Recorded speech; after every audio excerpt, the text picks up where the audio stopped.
Allah is my heart's speech, your mercy is what I beseech. Keep in my heart your remembrance, and in your deen allow me to advance. Help me in my quest, permit me to pass the ultimate test.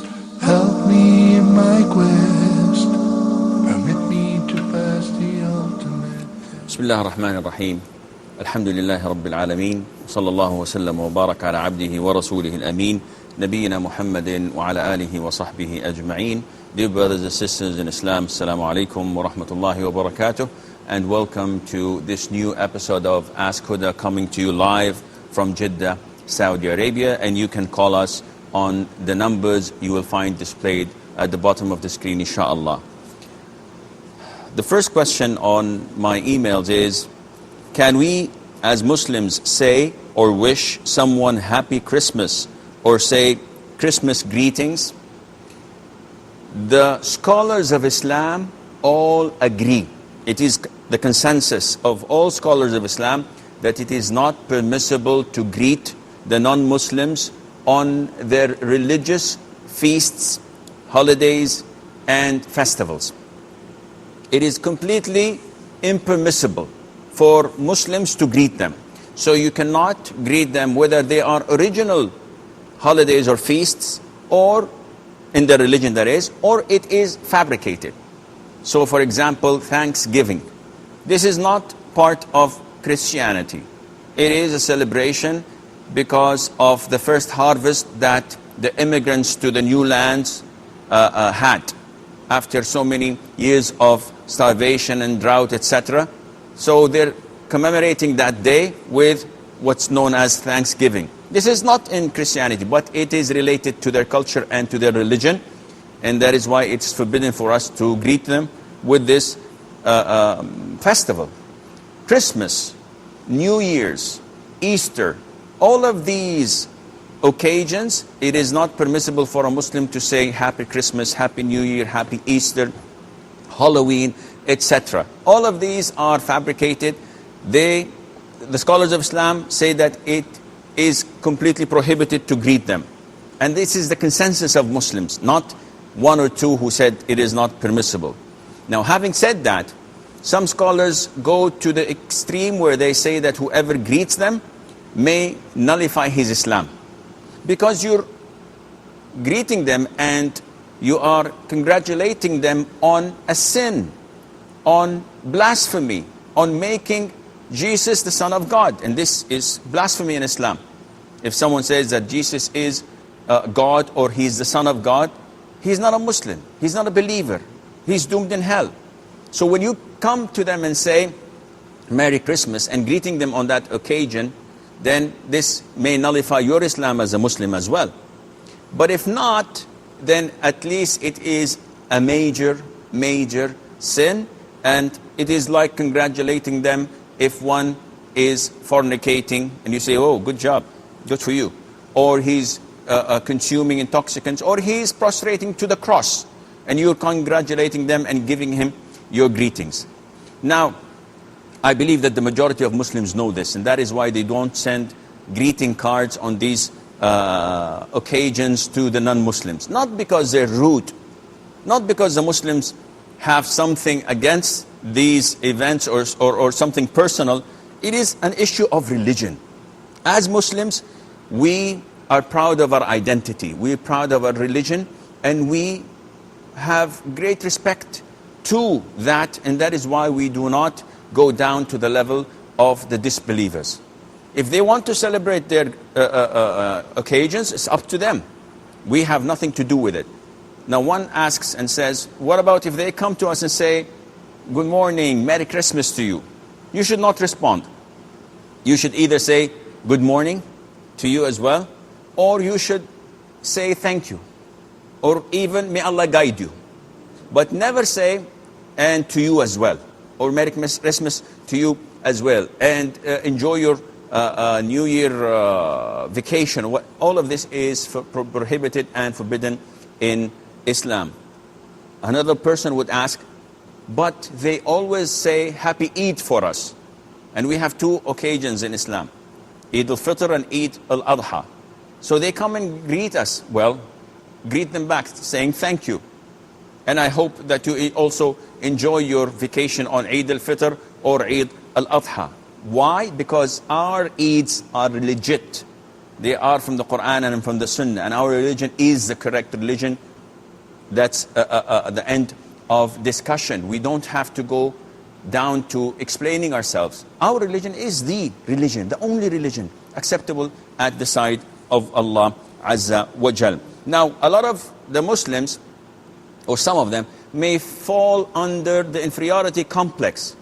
And you would find Muslims having Christmas trees and giving gifts and enjoying the season of Christmas and New Year because it's holidays, they go out, they go party. Now these people fall under the category where the Prophet said in the authentic hadith, sallallahu alayhi wa sallam, وَمَنْ تَشَبَّهَ بِقَوْمٍ فَهُمْ مِنْهُ. Whoever imitates a group of people, he is among them and from them. So if you imitate the disbelievers, you may become one as well.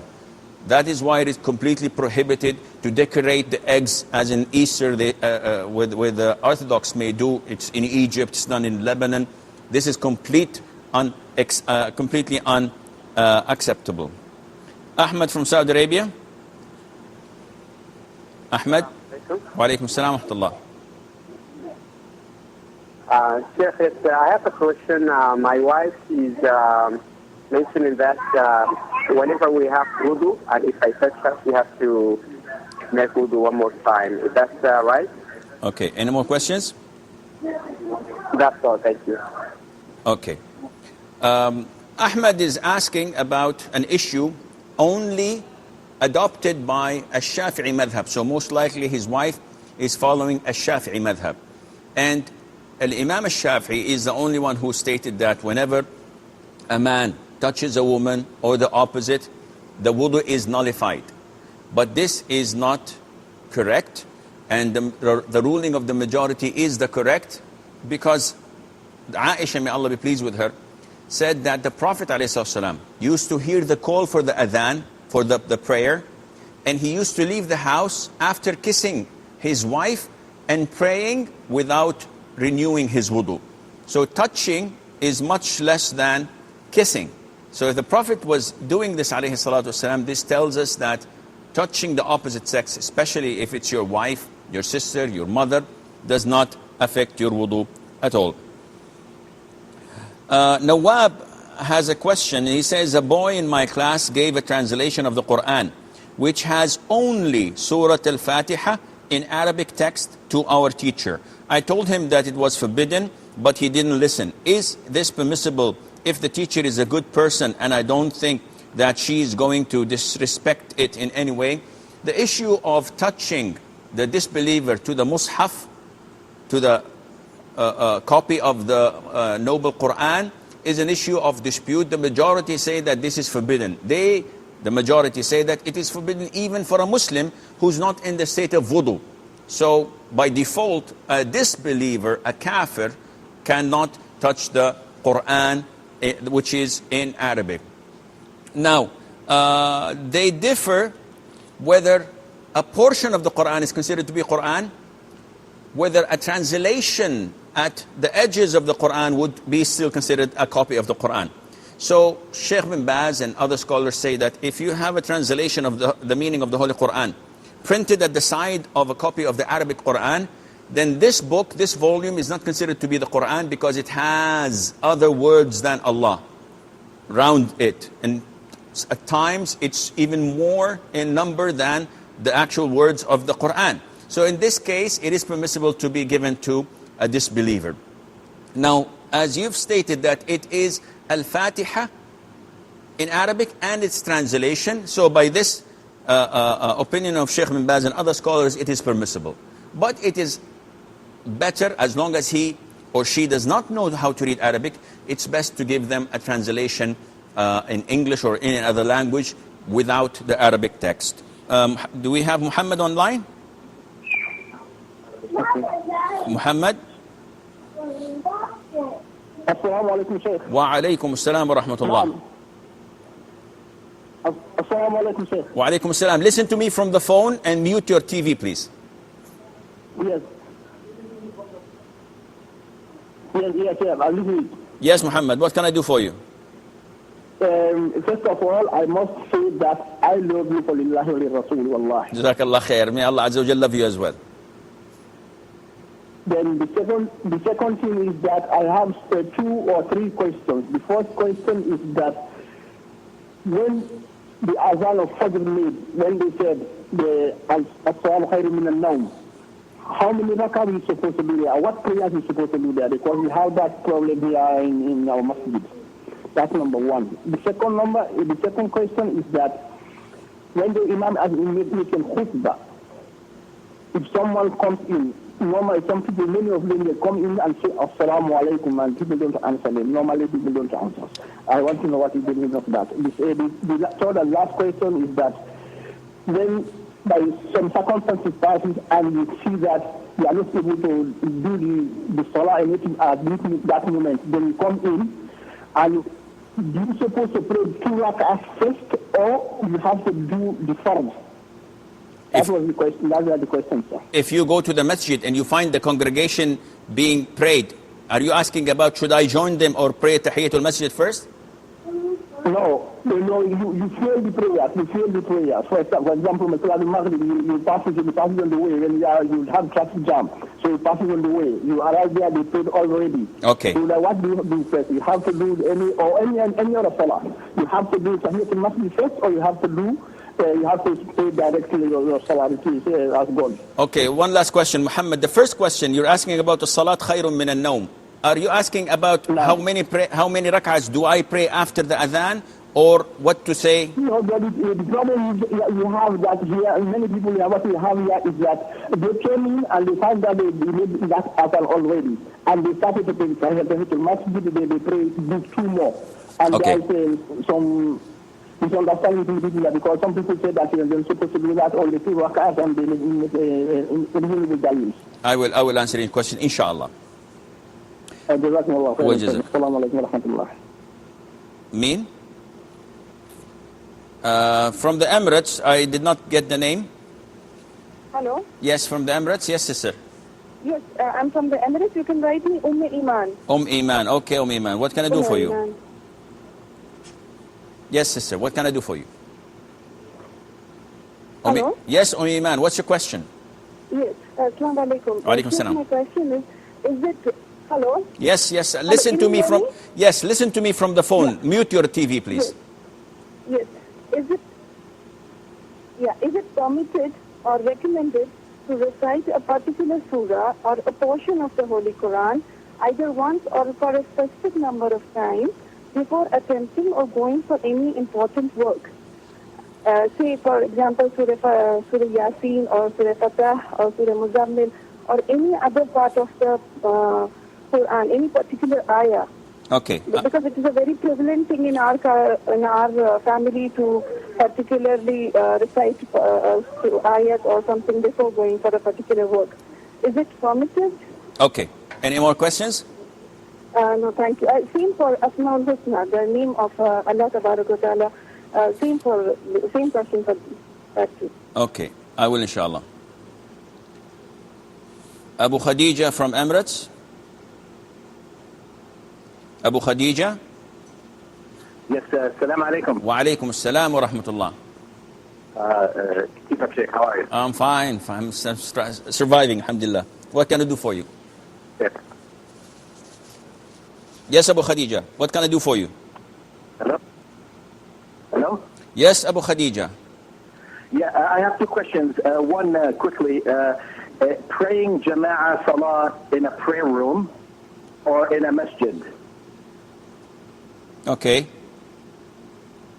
Yes. Which one is it the same hasanat, or is one better than the other? If the masjid is a bit farther than the prayer room. Okay. Second question. Second question is, there's a sister who wants to know, her husband basically said to her in Arabic, talaq 3 times. Okay. Alik bi talaq salat, something like this. At one time, he said it at one time, and this is the first time he said it in a state of anger. Okay. Can you give the ruling on this? Is it talaq? What do they have to do? They're in the U.S. Will do, inshallah. Jazakallah khair. وجزاك يا أخي.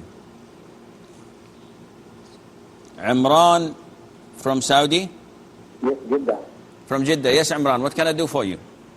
Assalamu alaikum. Salam wa rahmatullah. I think I have one question regarding the 5 times of prayer. Okay. Basically, I belong from India. I'm staying in Jeddah. There, they are praying Fajr, 2 rakat Sunnah, 2 rakat Fard. Then in Dohar, they are praying 12, in Asr 8, Maghrib 7, and Isha 17. What are the rulings, any actual ruling? I think they are following the Hanafi madhab over there. Okay. I will answer your question. What are which madhab we have to follow? We have 4, right? What are the rulings on this one? Okay. I will answer your question, son, inshallah. Thank you. Okay. Muhammad, he had 3 questions. The first question was, now we see people coming after the adhan to the masjid and praying a number of units. So what is the most authentic opinion?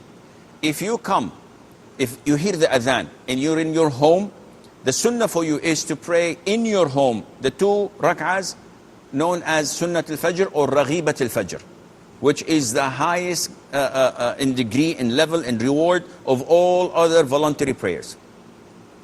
And then you walk to the masjid. If you enter the masjid and the congregation is not established yet, then you cannot sit until you pray 2 rak'ahs of what is known as Tahiyyatul Masjid or greeting of the masjid. And after that, you wait until you are not permitted. It is forbidden for you to pray any other prayer until the Fajr prayer is called for iqamah. Then you pray the 2 rak'ah of fard. If you leave your home without praying the sunnah of the Fajr and you enter the masjid, you only pray 2 rak'ahs of Sunnat al-Fajr. And the 2 rak'ahs of Tahiyyatul Masjid, the greeting of the masjid, would come underneath. So you pray 2 rak'ahs for the price of 4. Alhamdulillah. Can I offer voluntary prayers? It is prohibited to offer voluntary prayers between the adhan and the iqamah, with the exception of the 2 situations that I have mentioned to you. His second question was, so many times he enters the masjid while the imam is giving his sermon, he's giving his speech in Jum'ah, in Friday, and he says to those before sitting or after sitting, Assalamu alaikum wa rahmatullah, and no one replies to him. So he says, is this acceptable? And the answer is yes. The Prophet said, alayhi salatu wasalam, whoever says to his companion, to his friends, the person sitting next to him, shh, or listen, while the imam is giving his khutbah, while the imam is giving his sermon, then he has committed an act of laghu, which would probably nullify his Friday, in the sense that he would not be rewarded. He should stay, continue to listen, pray 2 rak'ahs, and it's Jum'ah, but he will not be rewarded for that. Why? Because he spoke to his companion, he spoke to his friend, and he was saying to him something that is legitimate. It is not permissible to speak. So he did not speak, he simply uttered the hushing word, shh. Yet this by itself is also not permissible in Friday. So when you come to the masjid and the imam is giving khutbah, you should not say anything. If someone greets you, hey, how are you, what's happening, you do not respond to them at all. After Friday prayer, you tell them that what they had done was wrong and it's inappropriate. Now, if a person comes to the masjid and the congregation is over, so he's going to pray on his own, his fard prayer, should he pray first 2 rak'ah before sitting down, or should he pray the fard immediately? No, he should not, or he is not to pray the 2 rak'ahs unless he intends to sit.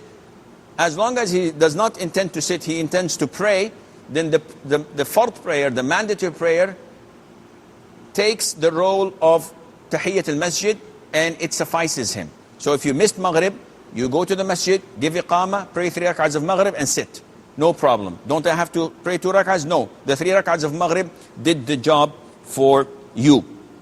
Iman from the Emirates, she says that is there any authenticity or basis to reciting Surah Yasin, a portion of the Quran, a certain surah, or a number of the names of Allah and His beautiful attributes a set of times before going into an important meeting or a gathering or interview or work? Is there any basis for that? The answer is no. There isn't anything except that when you go, you have your full trust, reliance and dependence on Allah. Have full tawakkul on Allah.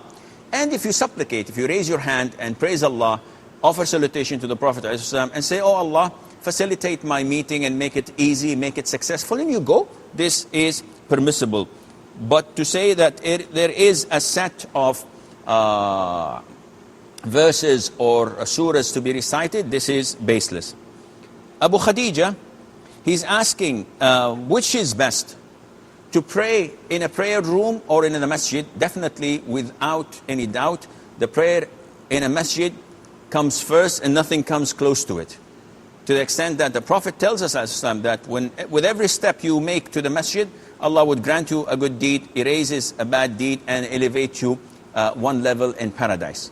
And this is for the masjid. And the Prophet told us that a man's prayer in the masjid is better than his prayer in his market, in his souk, in the sense that in his business offices or in where he works. So the prayer in the masjid is definitely more rewardable, and this is what you should do. He says that the sister is complaining that her husband uttered the word of divorce 3 times at the same time. So he said, Anti taliq, taliq, taliq, or Anti taliq bithalatha, you're divorced thrice. And this is his first time. What should be done? And they live in the USA. They should consult the Imam of the Islamic Center where they live. But theoretically speaking, technically speaking, it's an issue of dispute. Some scholars say that when a man says to his wife, you're divorced, divorced, divorced, then she becomes forbidden totally for him until she marries another man. He cannot remarry her again or reconcile until she marries another man and has sexual relationship and then be divorced without any intention for getting back to the first husband. It has to be a legitimate second marriage. And the most authentic opinion is that divorcing a woman 3 times at the same time takes place only once. So if you say to your wife, you're divorced, divorced, divorced, this takes place as one divorce. And the second divorce cannot take place until you reconcile your wife. After reconciliation, you may divorce her again. And we all know that there is legitimate divorce and an innovated forbidden divorce. And a lot of the Muslims, 99% of their divorces take place in the innovation forbidden category. Because you cannot divorce your wife except by 2 means. Either when she's pregnant, and the consensus of scholars say that when a pregnant woman is divorced, the divorce takes place. Or when she is in the period after her menses. So after she gets her menses and she is pure and you did not have any intimacy with her, if you divorce her, this is a divorce in accordance to the sunnah and it is valid. Any other such divorce is considered to be innovated. We have Brother Isa from Emirates. Brother Isa. Assalamu alaikum. Salam rahmatullah. I'm sorry, sis. I guess the name was mentioned a little bit wrong. My name is Aisha. Aisha, yes, Aisha. Yes. Apologies. Okay. Sis, I have 3 questions for you, if you don't mind me asking them. The first one would be, is there a ruling on how to cut the finger and the toenail? Okay. Is there like a sunnah for it?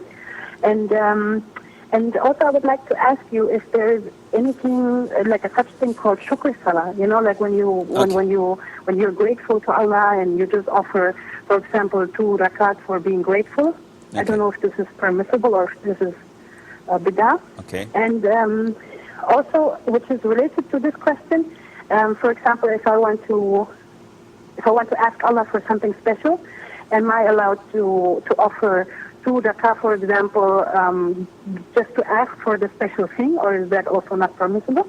Okay. And and the last question, if you don't mind me asking, you had already dropped it a little bit in the beginning. When joining the salah in the masjid, and per se I'm a little bit late, so what would be the ruling on me joining them properly? What do I do? Can you elaborate a little bit? Yeah, like for example, if I go into the masjid and they already started the Jummah prayer, and because like let's say I missed the beginning, so what do I do to join them properly? Okay. Like what is the correct? Yeah. Okay, I will answer your question, inshallah. Nasser from Saudi. Ya Nasser. Assalamu alaikum wa rahmatullahi wa barakatuh. Wa alaykum assalam wa rahmatullahi wa barakatuh. Yeah, Sheikh, I want to ask one question about mustache. That how can, if I use the razor, that's acceptable, or if I use the trimmer, that is acceptable, or I use a shaver. What is the best one for the mustache? Because I left the beard for same like Sunnah, and I want to just only justify about that for mustache. So please tell me about that. What is the best way? I will, inshallah. Thank you very much. You're welcome. Alaykum salam wa rahmatullah. Abdullah from Nigeria. Ya Abdullah. Assalamu alaikum, Sheikh. Wa alaykum assalam wa rahmatullah, and good evening to you. Listen to me from the phone, Abdullah. Inshallah. Yeah, Sheikh, I'm asking about the authenticity of the hadith. It says that a person walking to the Friday mosque on a Friday is being rewarded for a year's worth of ibadah for every step. Okay. I'd like to know the authenticity of this hadith. Okay. I will answer the question, inshallah. Okay, we will answer the questions that we have, inshallah. Imran from Saudi Arabia, he's saying that he comes from the subcontinent and they have a different set of prayers that they pray as a set. So, Fajr they pray 4, Dhuhr they pray like 10 or 12, Asr 4, Maghrib 5 or sometimes 11, Isha 17. So he's asking, what is this in Islam? Whether you are Hanafi, Shafi'i, Malki or Hanbali, the prayers are 17 in units. 2 for Fajr, 4 for Dhuhr, 4 for Asr, 3 for Maghrib, 4 for Isha. These are the mandatory prayers that you have to pray. Now, the nomad who came to the Bedouin who came to the Prophet, is there anything more?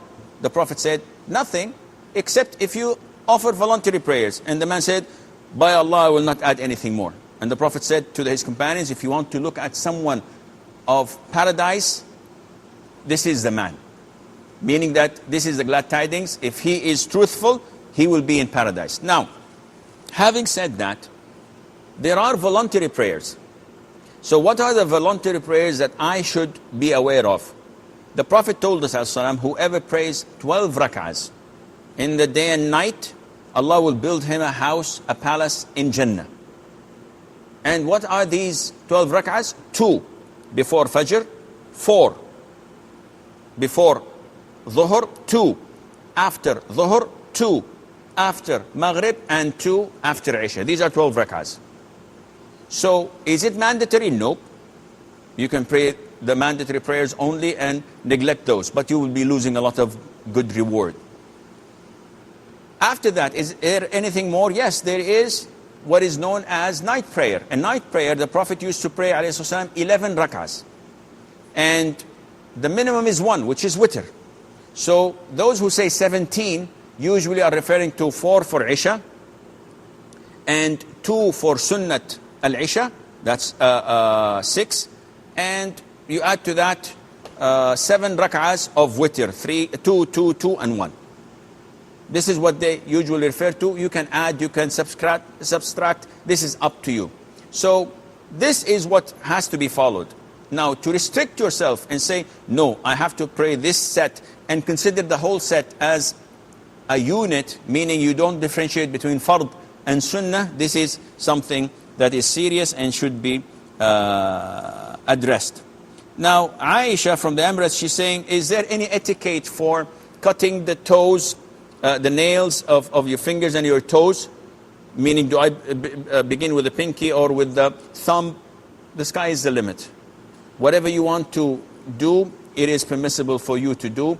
And which is best, to remove the left fingers first or the right finger first? If you consider this to be as a form of worship, then begin with your right. If you consider it to be removing filth, then begin with your left and alhamdulillah, the sky is the limit, and it's all acceptable. Her second question is, what's the ruling on Salat al-Shukr? If I pray 2 rak'ahs of gratitude to Allah Azza wa Jal, I'm being thankful. This is, to my knowledge, baselessness in the Sunnah. There isn't any authentic hadith of that. The hadith that is authentic in regard of the prostration of gratitude. And this happens if you get something that you were not expecting, or something that happens once every blue moon. For example, you're in the office and someone tells you, MashaAllah, the operation they had done or performed to your friend was successful, and now he is cancer-free. And you love your friend, so you prostrate as a form of gratitude to Allah. This is permissible. What's not permissible is that every time you get your paycheck, at the end of the month, you prostrate. Because this is ongoing, it's happening. Or whenever someone gives you a glass of juice, you prostrate to Allah as a form of gratitude. This is not permissible. To say that there is a specific prayer for showing your gratitude to Allah Azza wa Jal, this is something that is not part of the Sunnah, and you should not do this. If I have something to ask of Allah, for example, tomorrow I have an interview for a job, and I'd like to ask Allah Azza wa Jal, can I pray 2 rak'ahs and ask Allah in them? There isn't any specific 2 rak'ahs. Yes, if you want to pray generally, voluntary prayer, 2 rak'ahs, just like that, no problem. But to specifically say, no, I'm going to pray 2 rak'ahs to ask Allah, no, this is not recommended. When do you ask Allah? Ya akhi, oh my sister, the sky is the limit. Between every adhan and iqamah, 5 times a day, when the muadhin gives his adhan, until the iqamah, this is a time for supplication. Raise your hands, praise Allah, offer salutation to the Prophet ﷺ, and ask what you want. When you are in the position of prostration, when you're prostrating to Allah in prayer, ask Allah whatever you want. When you are at the last tashahhud, just before concluding your prayer with salam, ask Allah whatever you want. When you are in the third part, or the last third part of the night, just before Fajr, raise your hands and ask Allah whatever you want. When rain is falling, ask Allah whatever you want. All of these are times where Allah accepts your prayer without even praying to Him. And her fourth question, she says, if I come late for a congregation, how would I join? No matter what the imam, where the imam is, you join him, and this is your first rak'ah. So if the imam has prayed 3 rak'ahs, now he's in the 4th rak'ah, and you join him in the 4th rak'ah, this is your first. So you recite al-Fatiha, you recite whatever surah is possible afterwards. When he bows, you bow, you follow him. When he sits for the tashahhud, you sit because you have to follow the imam. Once he gives as-salam, and concludes your prayer, you stand up for your second rak'ah. So you pray, you recite the Fatiha, the surah, and you sit for the tashahhud. Then you stand up for the 3rd rak'ah, 4th rak'ah, and you conclude. So whenever you join the imam in any rak'ahs, regardless, this is considered to be your first rak'ah. And when he offers the salam, you continue your 2nd or your 3rd or your 4th rak'ah as well. Nasser from Saudi Arabia, he's asking, now the mustache, what to do with the mustache? Should I shave it with an eraser, with a razor blade? Should I trim it? Should I just use a shaving machine, electrical shaving machine? Shaving it with a razor blade is not recommended. And it was reported that Imam Malik Ibn Anas, may Allah have mercy on his soul, said that this is mutilation. When a man shaves it with a beard, with a razor blade, this is a mutilation. And to trim it with scissors, this is permissible, so that nothing exceeds the upper lip. So this is the limit. Now, if you use a shaving machine or a trimmer that just keeps the root of it, but not shaving it completely with a razor blade, then this is the most preferred and highly recommended. Why? Because it keeps the mustache, it keeps the root, so you have a mustache, but it does not have any loose ends that would carry any. Okay, I think we have Iman again. Iman? Yeah, assalamu alaikum. Salamullah. Sir, I have to ask a question related to living in non-Muslim countries and getting their passports just for the worldly sake, and the intention of living there is that we just have a secure future, and our children's future is secure, and we have got human rights there, as the Muslim countries are not providing those human rights, or you can say the safety and the self-respect to the Muslims right now in the current situation. So I just want to know that what is like the authentication about this, that can we just get the passport of those countries and get back to any Muslim country and having the intention that we can get some higher salary scales and our pay scales would be revised and some things like this. You're asking about someone who has gone already or thinking? No, if somebody is planning to go there. Like, okay, I will answer. Planning to go there just because, like, it's not the intention for the sake of dawah, but the intention is just to get and live peacefully there. I will answer your question, inshallah. And one more question, sir. Okay. That is it allowed to take loan from someone about whom we know that their earning is not halal, is not pure? Is it allowed for us to take loan from them or even accept gifts from them? Okay. I will answer your question, inshallah. Muhammad from the Emirates. Hello. Assalamu alaikum. Salam wa rahmatullah.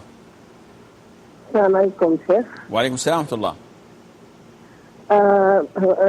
Sheikh, I had a question about it. I know that the Nawafil you're supposed to do better to do 3 times a month, Yom Tov or Thursday, Monday, but I have only holidays Friday, Saturday, and I don't want it to be affected at my work. So can I do a Saturday, or it's not recommended? And my second question... For Ashura, you mean, right? Understood my first question? You're asking about can Ashura. I do only Saturday instead of Thursday or Monday? Because Saturday I have off. Every week. You're talking about every week fasting Saturday. Well, instead of doing Monday or Thursday, I can do Saturday because Saturday I have off. Of course, Friday I have off, but it's not recommended. How about Saturday? Can I do my Nawafil sometimes on Saturday? Either every week or sometimes. Okay. My second question, when you do, and you remember you made a mistake in the order. Let's say I did raise my elbow and all that, and I remember that I did not wash my face. Can I go back to the face and again from that time do the order, or I have to start all over again? I'm unable to understand your words, Sister Muhammad. You mistakes in mistakes in what? If I'm trying to do wudu, and I made a mistake in the order, like for example, you have to do your hand and then your face, and then your hand till the elbow. But then I remember that I did not raise my face, and I continued with the rest. Do I have to repeat from the beginning, or I can just continue from there? Or if I finish my wudu and then I remember that it was some wrong sequence, can I do that, or I have to repeat all over again? Okay, I will answer the question, inshallah. And my last question was, Sheikh, I asked you about dua between adhan and iqama. Is it between my iqama as a lady or iqamat al-masjid? And you said you will do the first in Ramadan and you get back to me. I don't know if you did, but I never had much. Okay.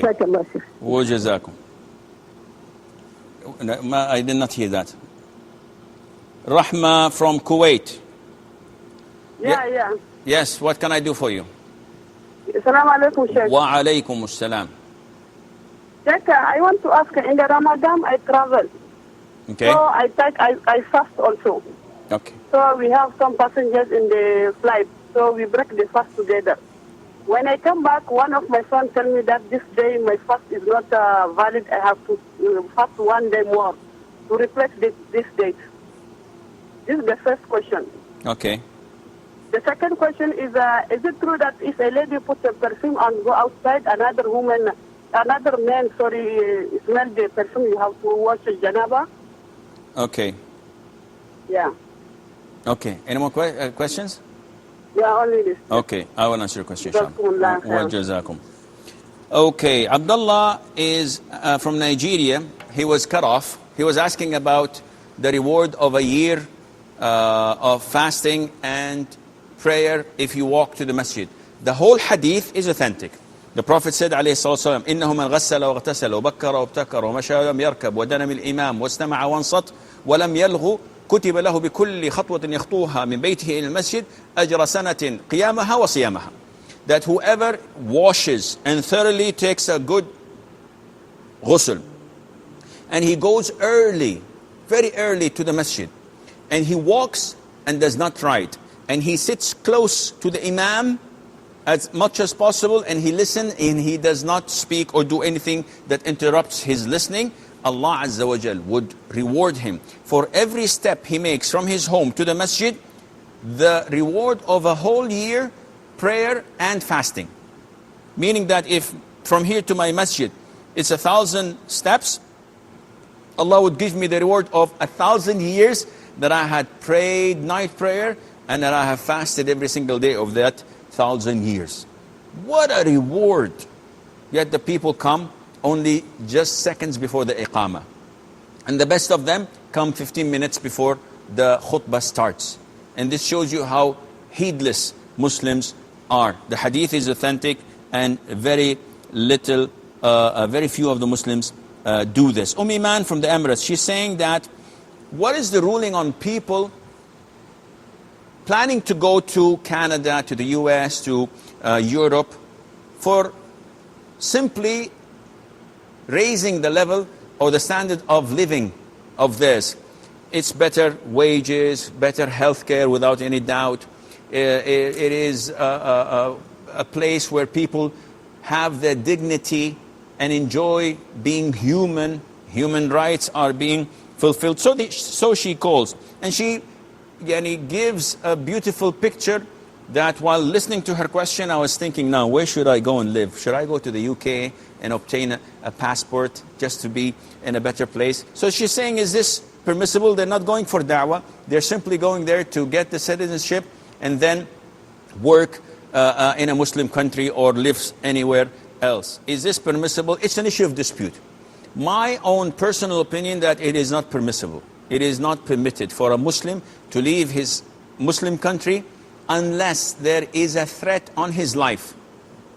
As in such countries, where they have bombs exploding every now and then, and massacres in masjids, and suicide bombers here and there, and corruption.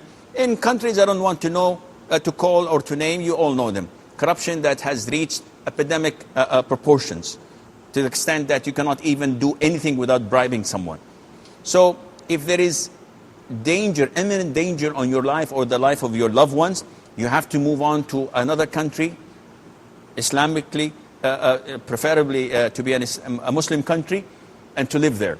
If there's no other way for a Muslim country to accept you, unfortunately, because of these imaginary borders they have built around their countries, not allowing people to come except with very strict conditions, and there's no way for you safe to live, in this case, yes, you can go to these countries and obtain their citizenship just to live a peaceful and normal life. But to my knowledge, there isn't such a country that your life is threatened if you stay in. Even in the worst countries, you can still live, but it's not that lucrative and nice to live in. Living in the West or going to these countries to obtain their citizenship, it is very dangerous. I know a lot of families who are weeping blood because they can't control their daughters, 16, 17 years old. She's running away with her boyfriend, and they're Muslims. What can they do?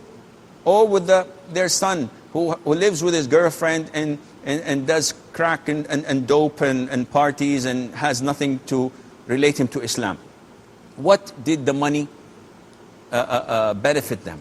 What did the standard of living give them extra? They've lost their family, they've lost their future for what? A house bought in mortgage in riba, haram, a 50-inch LCD screen to watch haram things on, to go and live like the Westerners and party and have mixed marriages and maybe this or that, what did you retain? What did you gain? Nothing. And after death, you will see the consequences more visible. May Allah Azza wa Jal protect us all from such an end. Therefore, I personally believe that you should not go. But if a person has already gone and obtained, to obtain the citizenship, you have to give your pledge of allegiance, and it might even nullify your Islam. When you give your allegiance to the cross or to something that does not relate to your religion, and you swear and you maybe put your hand on the Bible, and all of this for what? All of these things have to be studied and addressed accordingly. Her second question, Iman, about a loan from someone's income is haram. So I need 1,000 riyals, and my neighbor works in a bank, and it's an interest-based bank.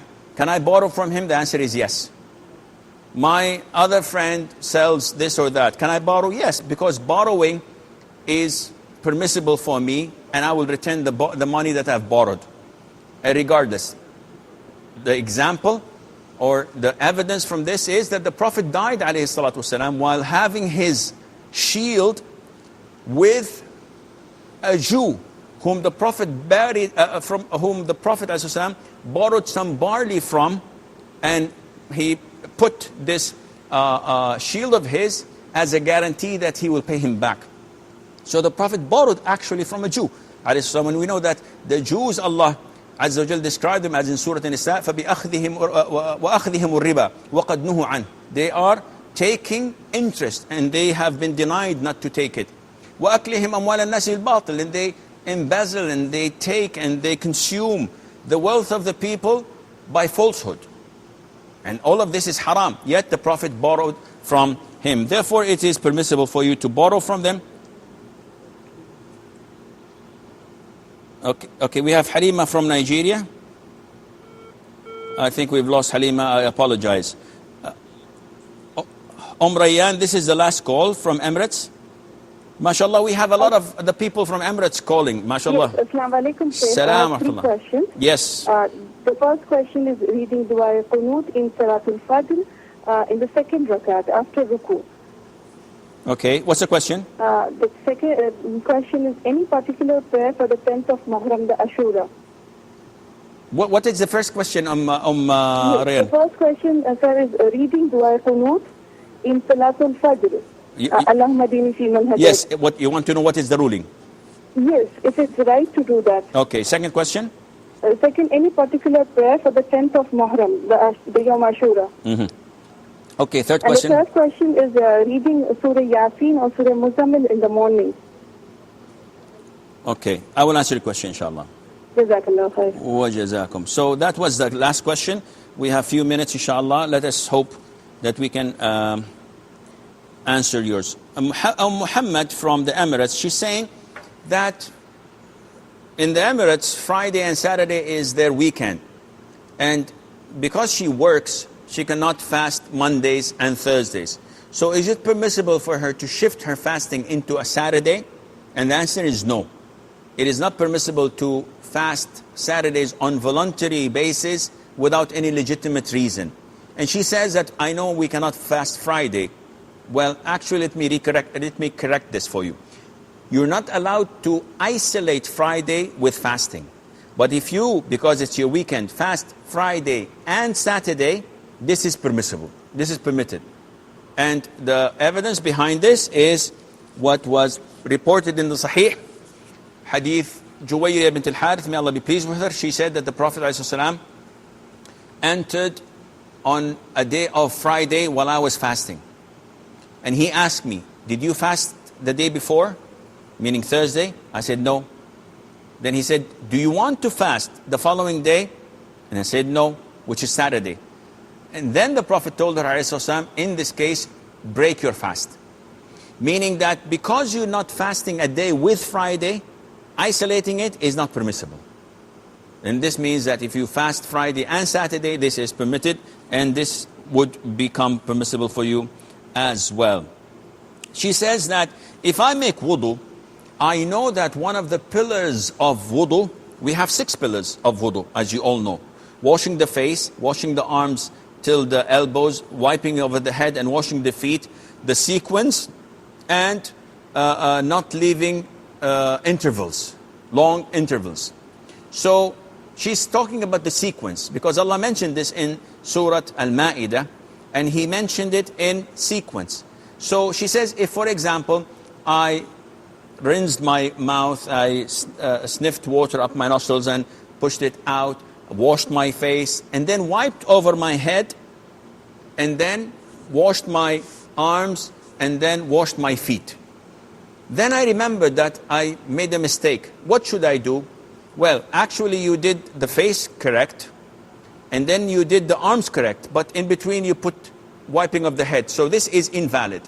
So if you remembered before you finish, then you have to simply wipe your head again and then wash your feet so that it would be in sequence. Okay.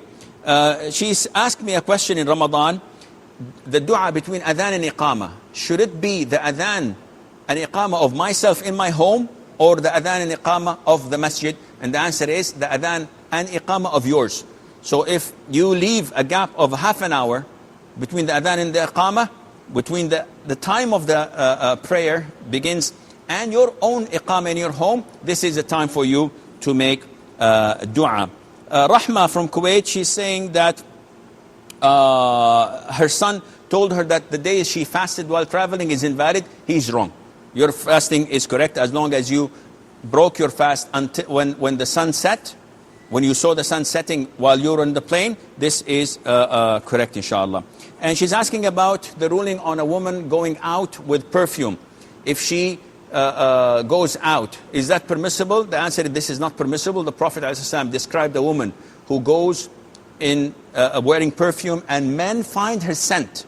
She passes by men, in a driver, a shopkeeper, and they find her scent. She is sinful as the sin of a fornicator. And Abu Huraira, may Allah be pleased with him, saw a woman coming out of her home, going to the masjid, and he found some scent of perfume with her, and he told her, go back and have a shower or have a ghusl as if you are in the state of sexual impurity, because this is what the Prophet said, alayhi salatu wasalam. Quickly, dua al-qunut for Fajr, Rayyan, this is not recommended. It's only in the Shafi'i madhab, and it is against the Sunnah. Salat Ashura, is there any particular prayer for Ashura? There isn't any form of worship to be offered in Ashura except fasting that day. And reciting Surah Yasin and Al-Muzammil after Fajr, this is not part of the Sunnah. If you do it on regular basis, this becomes an innovation. This is all the time we have. Until we meet you next time, inshaAllah. Fi amanillah, wassalamu alaikum wa rahmatullahi wa barakatuh. Allah is my heart's speech. Your mercy is what I beseech. Keep in my heart your remembrance, and in your deen allow me to advance. Help me in my quest. Permit me to pass the ultimate test. Help me in my quest.